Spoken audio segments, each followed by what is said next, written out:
안녕하세요. 시온연구소입니다. 시온연구소 성공적인 회의하기 세 번째 이 시간에는 여러 사고 기법들을 어느 단계에서 사용하면 좋을지에 대해서 알아보고자 합니다. 이 동영상은 회의를 진행해야 할 진행자가 과연 우리가 오늘의 목적을 달성하기 위한 여러 아이디어들을 발산하고 많이 떠올리고, 그리고 그 중에 괜찮은 아이디어들을 선별, 수렴해야 하는데, 그렇더라면 우리가 그냥 떠오르는 대로, 그리고 힘 있는 사람의 그런 어떤 말에 이끌려서 결과물을 만드는 것이 아니라, 과연 우리는 어떤 체계적이고 논리적인 근거와 그 틀 안에서 아이디어를 이야기하고 선택할 수 있을지, 그것에 대한 구성을 짜야 하는 회의 진행자들을 위한 영상이라고 볼 수 있겠습니다. 그럼 우리 다 함께 같이 가볼까요? 우리가 생각을 이야기하고 생각 중에서 괜찮은 것들을 골라낼 때, 사실 구성원들의 어떤 의견, 그리고 구성원들이 토의하는 방법, 그리고 괜찮은 아이디어를 고르는 과정에서, 비판하는 과정에서 생기는 충돌 등을 걱정하는 경우가 굉장히 많죠. 그런데 우리가 이런 사고 기법을 통해서 회의를 진행하게 되면 사실 그런 걱정거리들을 좀 덜어내 버릴 수 있습니다. 예를 들어서 우리 오늘 어떤 이 회의를 한번 시작해 보도록 하죠. 이 대리는 어떻게 생각하나요? 그런 의견. 김 대리는 어떻게 생각하죠? 이 차장은 어떻게 생각하나요? 그렇군요. 그러면 우리 이렇게 아이디어를 모았으니 한번 이 중에서 괜찮은 아이디어가 무엇이라고 생각하는 것인지에 대해서 이야기해 볼까요? 이런 식으로 진행자가 그때 그 사람을 지명하면서 아이디어를 모으고 또 아이디어를 선별하는 그런 과정은 그 안에 숨겨져 있는 그 회의 참여자들 간의 어떤 그런 관계, 상호 관계 속에서 아이디어가 선별될 가능성이 굉장히 높습니다. 이런 경우에는 목적에 부합하는 아이디어를 제시하고, 그리고 그 아이디어 중에 괜찮은 아이디어를 골랐다라기보다는 지금 한창 세력이 좋은 어떤 그런 사람에 이끌려서 아이디어가 골라지게 되는 그런 상황이 발생할 수밖에 없죠. 그렇지만 우리가 이러한 상황을 서로 배려하고 서로 이 시간만큼 그렇게 하지 말자 몇 번을 얘기해도 안 되는 경우가 많다라는 거 알고 계실 겁니다. 오늘 저는 그런 어떤 상황을 아예 배제한 채 아이디어를 보다 효과적인 어떤 선택을 할 수 있는 그런 사고기법을 적용한 회의 구성 단계를 제안드리고자 합니다. 회의를 구성할 때는 먼저 도입부가 있어야 될 거고요. 그리고 아이디어 발산하는 시간이 있어야 될 거고, 그리고 아이디어 수렴하는 시간이 있어야 될 거고, 아이디어 평가하는 시간이 있어야 될 거고, 최종적인 아이디어를 선택해서 공지하는 그런 시간이 있어야 될 것입니다. 먼저 회의 도입부에는 어떤 것들을 해야 되냐면, 오늘 회의의 목적에 대해서 정확하게 전달을 하고, 오늘 회의는 이 정도의 시간 동안 진행될 것이라는 것을 한 번 더 전달하고, 그리고 우리가 이 목적에 맞는 회의를 앞으로 몇 번 더 할 수 있을 거라는 전체적인 구성을 전달하고, 그리고 회의 도입부에서 중요한 것은 오늘 이 목적에 대해서 우리가 과연 어떠한 생각을 이끌어야 할지에 대한 그런 어떤 이 정보에 대한 공유가 이루어져야 합니다. 이건 무슨 얘기냐면, 이 회의에 참여하는 사람들은 사실 모두 다 경험이 다 다를 수 있을 것이고, 연차도 다를 수 있을 것이고, 그리고 지금까지 일해온 스타일도 다를 수 있을 것입니다. 그래서 오늘 회의의 이 내용에 대해서 과연 각각 어떤 생각을 가지고 있으며 어떤 문제점이 있다고 생각을 해왔고, 그리고 지금 우리가 이 회의를 왜 하고 있는지에 대해서 서로 공유해 봄으로써 회의를 본격적으로 시작하기 전에 회의 구성원들의 상황을 어느 정도 동등한 수준으로 균형을 맞추는 것, 그게 바로 회의 도입부에 진행이 되어야 할 일입니다. 그렇다면 아이디어 발산 시간에는 어떤 것들을 해야 할까요? 먼저 아이디어 발산은 사실 1시간 정도라고 볼 수 있는데요. 이 아이디어 발산, 이야기를 많이 해야 되는 상황에서 우리가 사용할 수 있는 기법들에는 브레인라이팅, 브레인스토밍, 속성열거법, 형태분석법, 강제결합법, 스캠퍼 기법이 있을 수 있겠습니다. 그리고 앞으로 제가 이야기하게 될 발명에 사용될 기법들도 사실 이 아이디어를 떠올릴 때 사용하면 좋을 기법들에 포함되기도 합니다. 이 발명 기법은 제가 추후에 바로 영상으로 올려서 말씀드리도록 하겠습니다. 자, 그렇다면 이 많은 사고 기법들 중에서 과연 어떤 기법들을 선택해야 할지, 이 아이디어 발산 시간에 사용하게 될 이 사고 기법들을 과연 우리는 어떻게 선택해서 사용할 수 있을지에 대해서 조금 더 깊숙이 들어가 보도록 하겠습니다. 먼저 브레인 라이팅과 브레인 스토밍에 대한 간단한 이해를 한다면, 브레인 스토밍은 하나의 주제에 대해서 생각나는 것을 정말 퍼지도록 이야기해 보는 겁니다.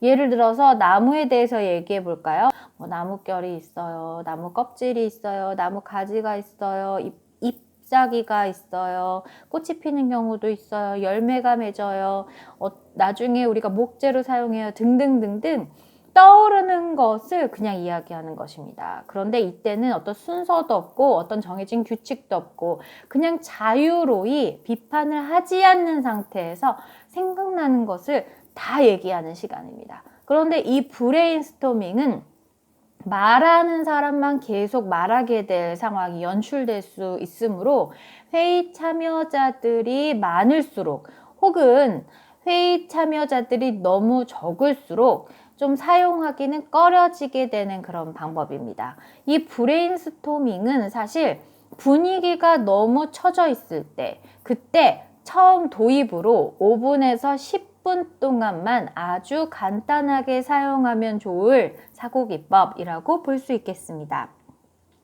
그렇다면 브레인 라이팅은 뭘까요? 브레인 라이팅은 모든 참여자가 어떤 자신이 해야 하는 책임감을 가지고 접근한다는 의미에서 매우 의미가 있는 기법이라고 할 수 있겠는데요.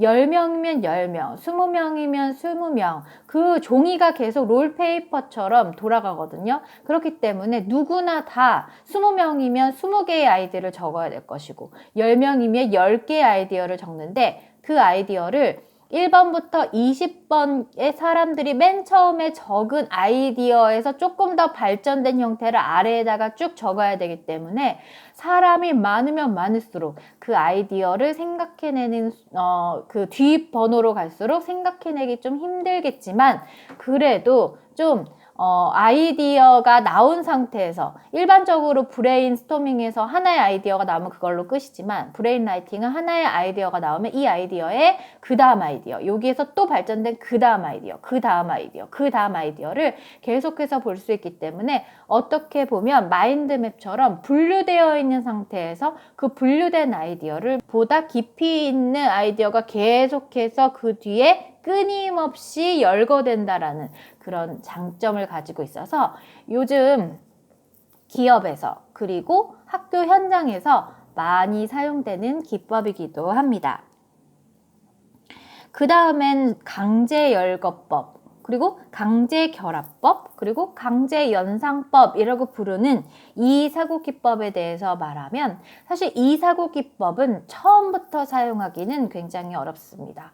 브레인 라이팅이나 브레인 스토밍을 사용하고 나서 우리가 생각이 더 이상 나지 않는데 생각이 막혔을 때 사용하면 좋을 사고기법이 바로 강제결합법입니다. 혹은 이 강제결합법과 형태분석법, 속성열거법, 스캔법, 기법 등은 사고가 좀 막혔을 때 더 이상 생각이 나지 않는데 우리 어떻게 하면 좋을까라는 그 시점에 사용하면 좋을 기법들인데요. 강제결합법은 서로 다른 어떤 두 대상을 그냥 합침으로써 이 목적에 맞는 아이디어를 떠올린다면 어떻게 떠올릴 수 있을까라고 억지로 연결을 해서 생각을 해서 그 어떤 사고끼리 연결될 수 있는 연결고리를 찾는 그런 기법입니다. 속성열거법과 형태분석법은 사고가 막혔을 때 사용하긴 하지만 어떨 때 더 사용하게 되냐면 브레인 라이팅과 브레인 스토밍을 해봤더니 우리가 목적에 조금 어긋나는 것 같다. 우리가 지금 이 회의를 하는 이 목적에 대해서 아직은 서로가 다 정확하게 알고 있지 않은 것 같다. 약간 브레이크 타임이면서도 우리가 지금까지 해왔던 걸 좀 깨야 되는, 다시 목적에 좀 정확하게 접근해야 할 필요성이 있다라고 생각이 될 때 속성열거법이나 형태분석법을 사용하면 도움이 됩니다. 스캔퍼 기법은 아까 이야기했던 강제결합법처럼 브레인스토밍과 브레인 라이팅을 사용해 봤지만 더 이상 생각이 떠오르지 않는데 과연 우리가 생각의 전환을 어떻게 좀 다르게 해볼 수 있을까라고 생각했을 때 강제결합법은 너무 생뚱맞은 것들을 결합하다 보니까 조금 리스크가 있다. 우리가 이 리스크를 좀 줄이면서 생각을 좀 많이 이야기해 볼 수 있는 어떤 방법들이 없을까라고 생각했을 때 접근하면 쉬울 기법이 바로 스캔퍼 기법입니다. 자, 그래서 이렇게 아이디어 발산에서는 이렇게 기법들을 통해서 우리가 한번 생각을 많이 이끌어놨는데 그 다음엔 잠깐 쉬어주세요. 10분에서 15분 정도 쉬고 나서 그리고 나서 이제 아이디어 수렴, 아이디어를 선택하는 그런 시간을 갖는데 이 시간에는 회의 진행자가 꼭 한번 공지해야 할 사항이 있습니다.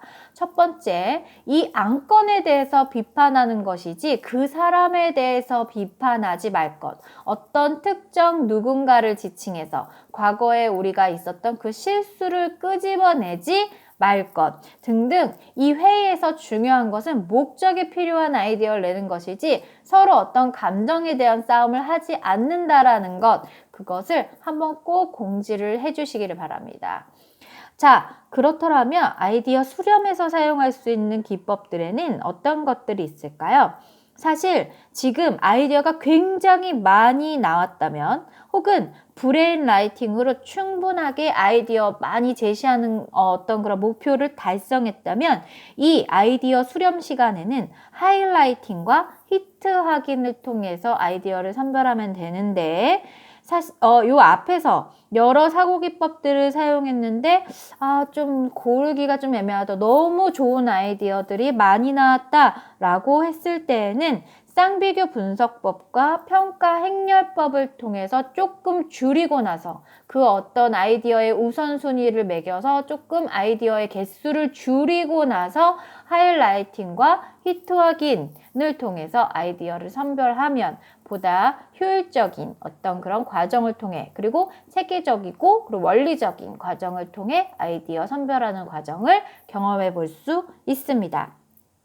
그리고 네 번째 단계는 아이디어 평가 단계인데 이 아이디어 평가 단계에서는 10명의 그 회의 참여자가 있다. 그럼 두 팀으로 나누어서 5명끼리 해서 앞에서 골랐던 아이디어 하나라면 하나 혹은 2개라면 2개를 만약에 앞에서 아이디어가 2개가 나왔다면 2번을 해야 되겠죠. 하나가 나왔다면 이 하나에 대해서 팀을 나누어서 이야기를 해보는 것이 좋습니다. 이때 이야기를 할 때 녹음을 하거나 아니면 한 사람이 적어야 되는데 이 적는 것은 사실 큰 전지에다가 적는 것을 저는 권해드립니다. 그래서 회의 시간에 꼭 가져가야 할 준비물 중에 예전에 모조전지를 이야기한 건 바로 이 뜻입니다. 그렇다면 화이트보드는 왜 사용하지 않을까요? 하시는데 화이트보드는 어쨌든 이 공간을 벗어나면 지워야 되는 거기 때문에 그거를 사진으로 남겨야 되는데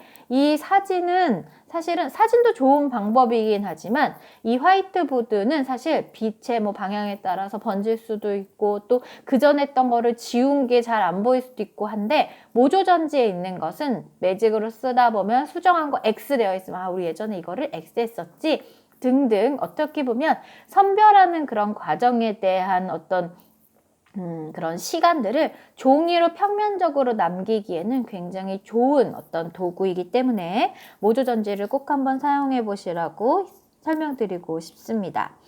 다시 돌아와서 이 아이디어 평가 시간에 두 팀으로 나누어서 5명으로 나누었다면 육색 사고모자 기법이나 PMI 기법을 통해서 우리가 선별된 이 아이디어가 있는데 과연 이 아이디어가 효용 가치가 있는지에 대해서 아이디어를 평가해 보는 시간을 가져보도록 하는 겁니다.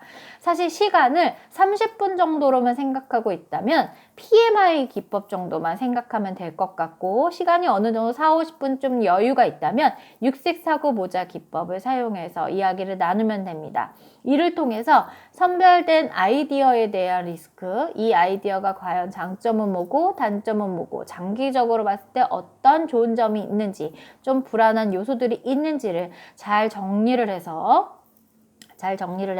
그것을 팀원들과 나누고 일주일 동안 이 아이디어에 대한 또 다른 생각은 없는지 그런 점들에 대해서 일주일 정도 지나고 나서 회의 진행자는 다시 한번 의견을 모을 필요가 있다고 볼 수 있습니다.